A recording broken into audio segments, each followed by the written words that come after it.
I want to introduce our next speaker, talking a little bit about abolitionist outrage. So we have Gogloza here, an independent researcher who has been actively involved in the animal rights movement for a number of years, and most recently as the head of policy at Anima International. He is a co-editor of Justice for Animals, a collection of articles written by lawyers and activists working in the field of animal rights in Poland, as well as 6 other scholarly volumes. In his presentation today, Wlodek will address the issue of supposed parallels between strategies in the animal rights movement and the strategy of the 19th century American anti-slavery abolitionists, and that the modern animal rights movement can learn a lot from the Garrisonian Abolitionists and their intra-movement debates. Welcome all, Wlodek Gogloza. Thank you very much for the introduction, and thank you very much for all you being here. I really do appreciate. I know that this is not the perfect time for deep intellectual discussions, but the fact that you are here means that you are really interested in such a discussion. So yeah, that's really cool. As the title of my talk suggests, I'm going to be talking about supposed similarities between the tactics of the 19th century anti-slavery abolitionists and modern day non-human animal rights abolitionists. And obviously, I'm not the first one to notice the similarities. There's a lot of research on the supposed affinities between the human and non-human animal rights abolitionists. And you probably know quite a lot of those articles and books yourself. What troubles me, however, is that many activists draw wrong conclusions from the lessons of history. Here, for example, is one rather well-known quote from Gary Francioni, who is the most important modern-day abolitionists. And in this quote, he refers to William Lloyd Garrison, who was the most important, the most famous abolitionist of 19th century, who was involved in the anti-slavery movement. And this is a rather long quote, but I would like to read it to you in full because it's going to be rather important in my talk. So here it goes. Garrison was clear. If you oppose slavery, you stop participating in the institution, period. You emancipate your slaves. You reject slavery and you aren't ashamed of your opposition. You don't try to hide it. You openly and sincerely, but non-violently, express your persistent, uncompromising moral opposition to slavery, which is a system of boundless immorality. Similarly, if you believe that animal exploitation is wrong, the solution is not to support happy exploitation. The solution is to go vegan, be clear about veganism and its unequivocal moral baseline, and engage in creative, nonviolent vegan education to convince others not to participate in a system of boundless immorality. There are actually many things that I found problematic in this statement, but today I would like to comment on just one Gary Francione claims. I would focus my attention on the Francione's suggestion that the anti-slavery abolitionists stopped participating in slavery by boycotting the slave products. And that they view this boycott not only as a useful or even important tactic, but a moral necessity. Okay, so abstention, because this is how the boycott of slave produce was called during the heyday of original abolitionism, that is the anti-slavery abolitionism, was first used as a tactic by the British anti-slavery movement in late 18th century. The crux of the British campaign was boycott of slave-produced sugar from Caribbean islands that then were known as West Indies. The goal of the boycott was basically economic. The campaigners wanted to end slavery by making it unprofitable. As Thomas Clarkson, one of the most famous British anti-slavery campaigners explained, and this is a quote, "If sugar were not consumed, it would not be imported. If it were not important, it would be not cultivated. If it were not cultivated, there would be an end of the slave trade." And this boycott attracted a mass following. According to modern estimates, at least 500,000 people participate in it. The economic goal, however, was not reached because the campaigners were not able to influence the long-term price, hence the profitability of slave-produced sugar. Nevertheless, the efforts were not without results. The boycott helped to create a mass movement of dedicated abolitionists who, by relentless campaigning, mostly petitioning, were able to convince the British Parliament to pass the Emancipation Act, which eventually put an end to slavery. In the US, the abstention campaign attracted major interest of the abolitionists in late 1820s. The American campaign was modeled after the British one. There was, however, one but crucial difference between the two. The American campaign was much broader in its scope. As you recall, the British campaigners called for boycott of just one commodity, sugar. On the other hand, the American campaigners called for the boycott of all the slave produce, that is sugar, rum, rice, tobacco, and cotton, and everything that was made out of it. And the initial response of the American anti-slavery activists toward this abstention campaign was rather enthusiastic. They quickly set up almost 40 local associations promoting abstention, and they opened more than 50 so-called free produce shops, which sold free labor goods exclusively. And here on the slide, you can see a bill from the largest of such free labor shops. Most of those shops carried goods like clothing and dry goods, but some of them also offered free labor shoes, soaps, ice creams, and even some sort of candy. The American abolitionists' initial enthusiasm for abstention and free produce waned rather quickly, however. And there are several reasons why the abstention movement did not attract a mass following, even among the Americans with very, very strong anti-slavery convictions. First of all, the complete avoidance of all the slave produce proved to be much more difficult than just boycotting sugar. There were very, very few alternatives to slave produce, and most of them were really expensive. On top of that, the quality of the products sold by free labor shops was usually really low. As one abolitionist later recalled, and this is a quote, "Free sugar was not always as free from other taints as from that of slavery. Free calicos could seldom be called handsome. Free umbrellas were hideous to look upon, and free candies an abomination." So in the end, the exclusive reliance on free produce required so much self-sacrifice and dedication to the cause that only the most committed abolitionists could maintain it. And the people who did try to rely exclusively on goods sold by free labor shops gradually started to concentrate their efforts on abstention alone, to the detriment of other anti-slavery activities. And this last phenomena became the major issue of contention between the followers of abstention and the broader abolitionist movement. The latter, that is the abolitionists, claimed, and this is the quote from William Lloyd Garrison, that the free produce advocates were so occupied by abstinence as to neglect the great means of abolishing slavery, as campaigning, petitioning, and other forms of advocacy. And by the late 1840s, virtually all major figures within the anti-slavery movement in America had come to oppose abstention.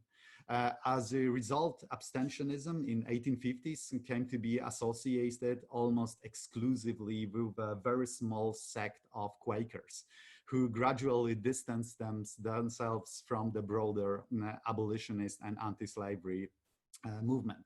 And according to one modern expert, the total number of members in the all the free produce associations in the United States did not exceed 1,500. The number of people who patronize free labor shops exclusively may have reached at most 6,000. For the sake of comparison, the American Anti-Slavery Society, which was the largest abolitionist organization in the United States, at that time had around 250,000 members. So as you can see, the abstentionists were a tiny minority, not only within the greater American society, but also within the abolitionist movement. Most of the abolitionists, most of the people who were active in anti-slavery circles in the United States were not abstentionists. They did not follow with the abstention campaign. So the American free produce efforts were a failure, both as an economic venture and as a social movement. And the failure of this mode of campaigning should not be surprising to us. The campaign was basically bound to fail.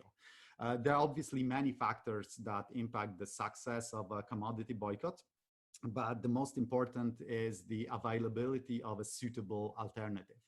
And by suitable, I mean, first of all, easily accessible, then reasonably priced, and of good enough quality. And obviously, as I told you, none of these requirements were met in case of slave produce. So it should not be surprising that so few people took part in the boycott. So as one historian of the abstention movement concluded, and this is a quote, "Free produce failed because it made too heavy an economic demand on individual. Voluntary self-denial can be expected only of the few, never of the mass." So by this point, I'm pretty sure that you can see where I'm getting with my argument.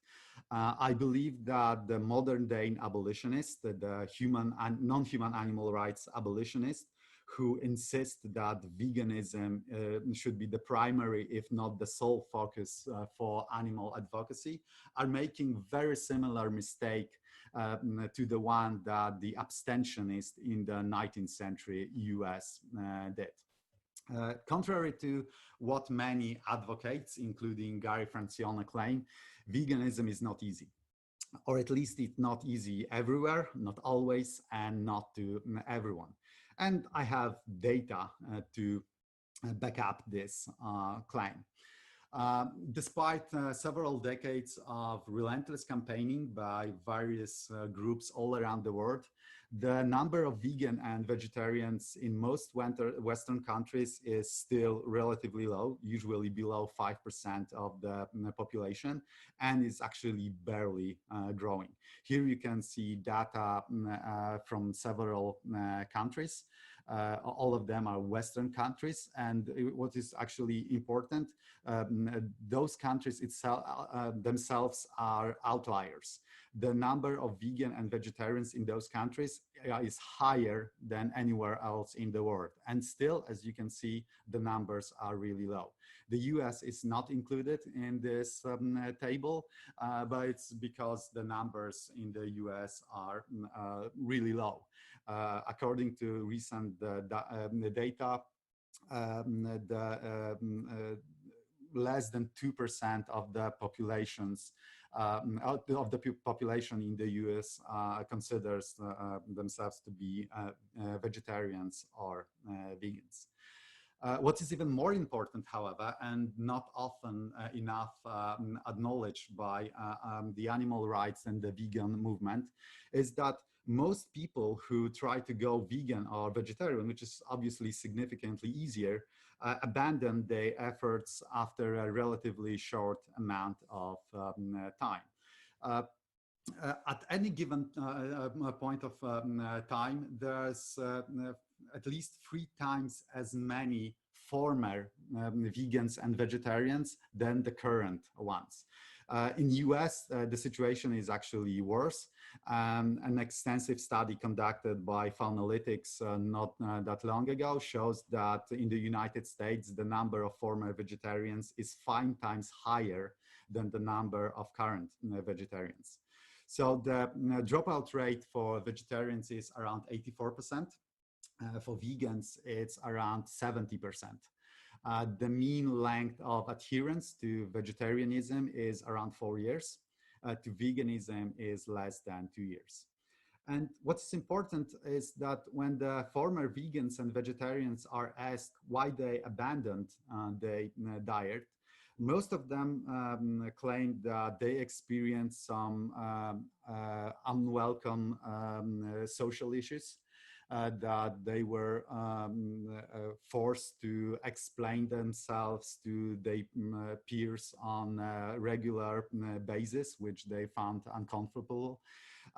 They were complaining that the diet made them stick out from the crowd, that they were experiencing various inconveniences, that the diet was quite often too costly for them to follow. And eventually, most of them just lost any motivation to follow with the diet.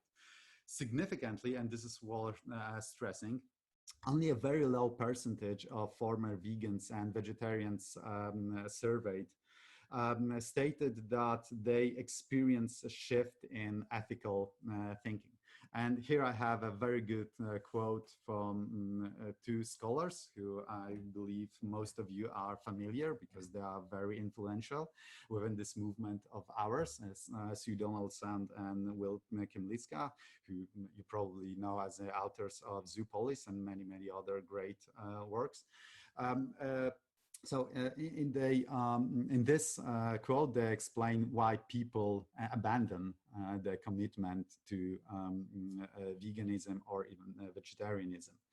So people do not revert to meat eating for ideological reasons. They do not suddenly reconvert to ideologies of human supremacism.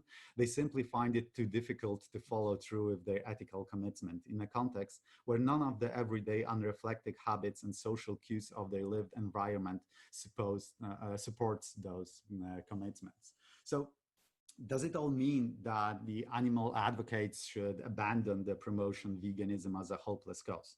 Absolutely not. I'm not only a vegan, but also a vegan campaigner.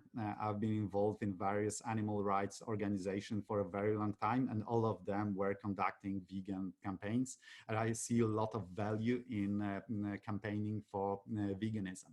But at the same time, I very strongly believe that if we are interested in making veganism into a compelling, attractive, easy to follow, and eventually a common everyday practice, and not just like a virtual signaling tool for rare individuals who derive satisfaction from being social outliers, our campaign tactics need to take into account the social and institutional realities that impede the mass adoption of vegan lifestyle. And I'm not going to talk about, in this talk, in this presentation, about those social realities that impede the mass adoption of veganism, because I believe that they are well known.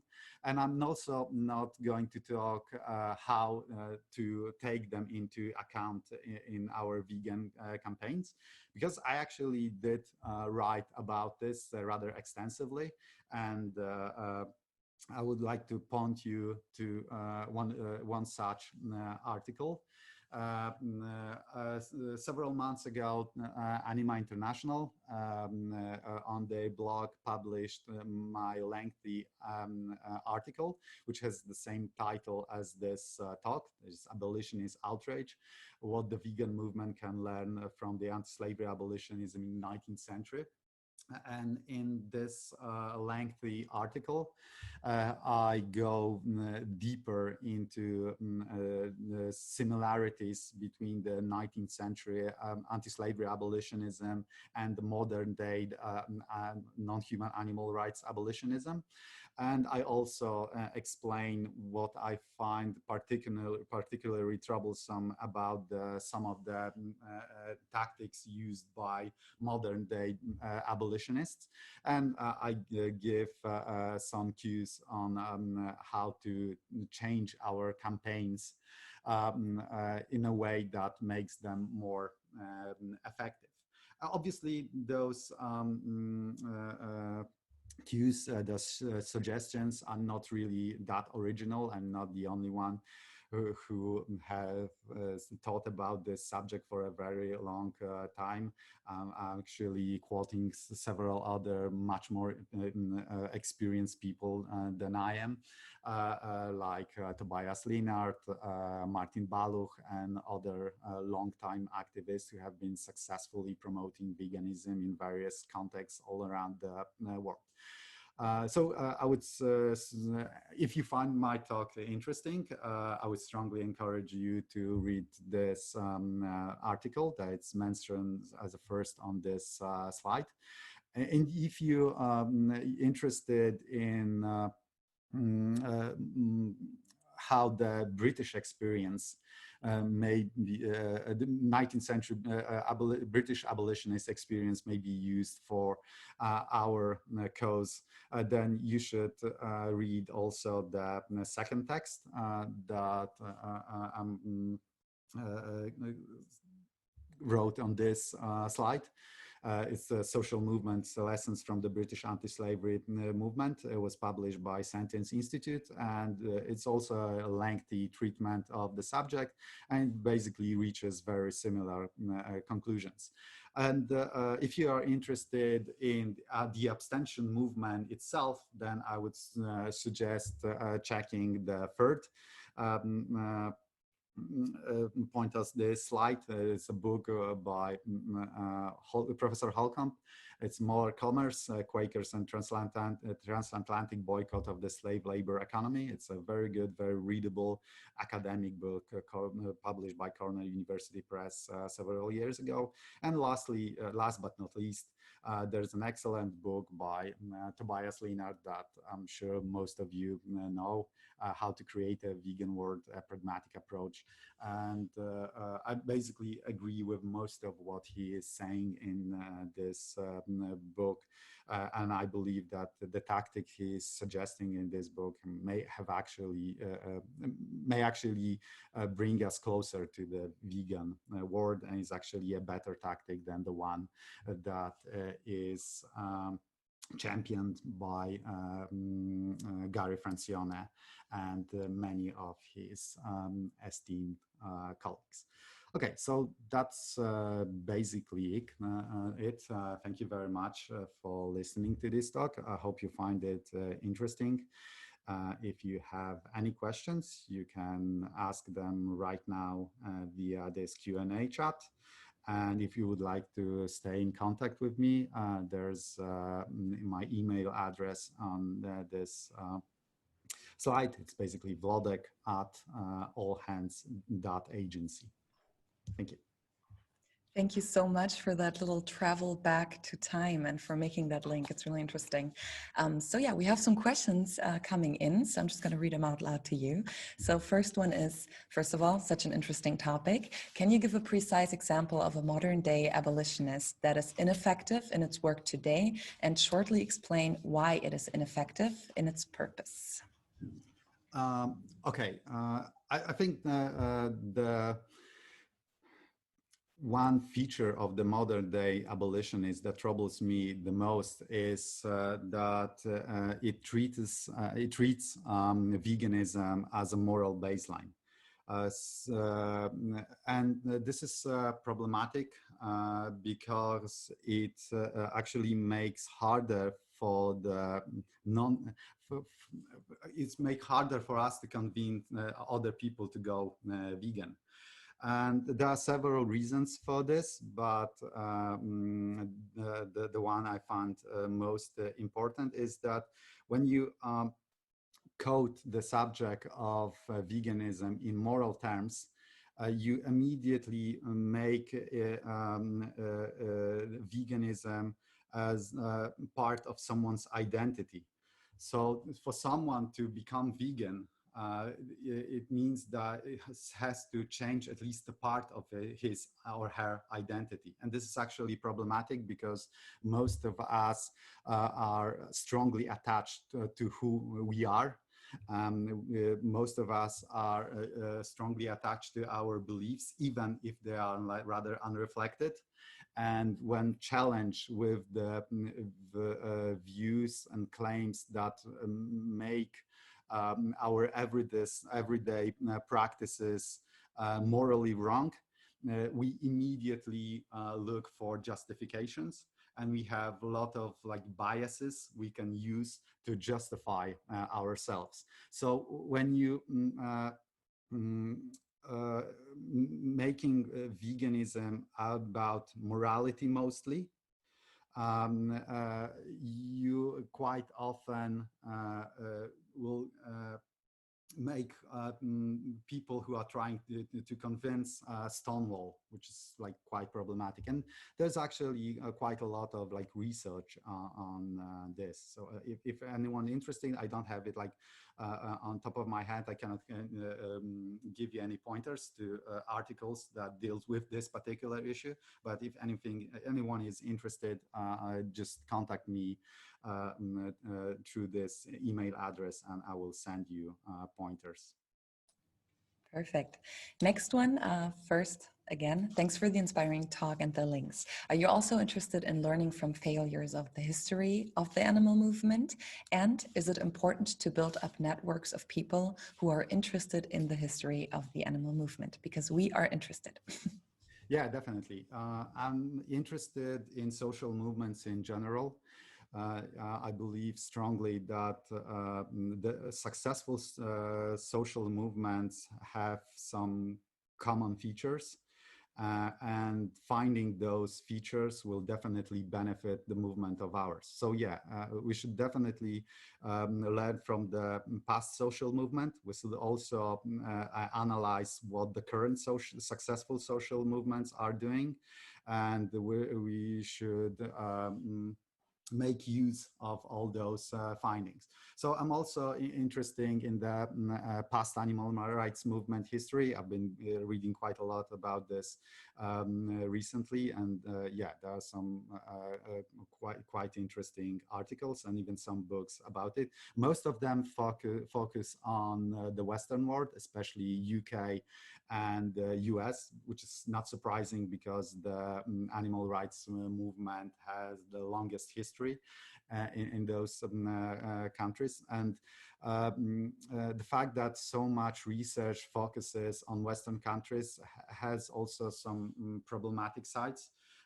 Because nowadays the animal rights movement has spread basically all around the world, but not everywhere in the world, not all the people living in the world share the same culture, background, and so on. So not all the tactics that were successfully used in the Western context can be easily applied in other parts of the world. And we can even see this in Eastern Europe, where I come from. That due the fact that Eastern Europeans are less civically engaged, due to the fact that our institutional structure is less efficient, the politicians are less responsive to voters and so on. There are many public campaigns that were successful in some Western contexts that just don't work that well for us here. But obviously, there are also some campaigns that are more or less universal. And I would say that in most of the countries, corporate campaigns should work reasonably well. There are obviously some exceptions. But if you have relatively free economy, then corporate campaigns make a lot of sense. Good point you made there. So in terms of campaigning efficiency, would you recommend a mixture of tactics such as direct action outreach and pressure campaigning, or is it one tactic that is more effective than others? I don't believe that there's one hat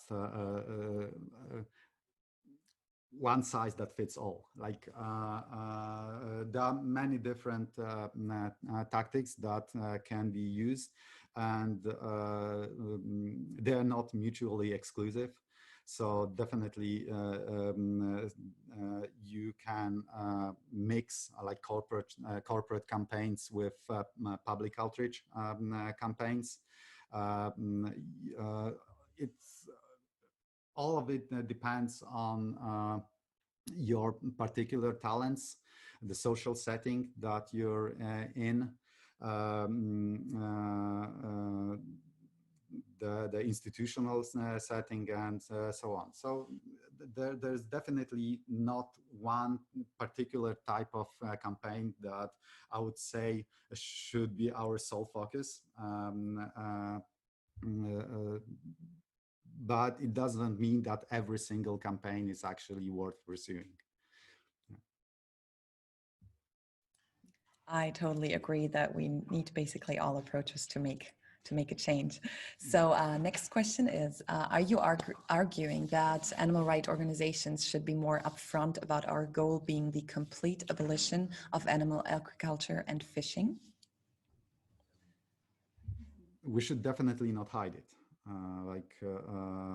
The modern day animal agriculture practice are unethical, unsustainable, cruel, and so on. So you all know this. That there's absolutely no point in stressing this point. And we should be vocal about this. But we should not expect people to like immediately follow our lead.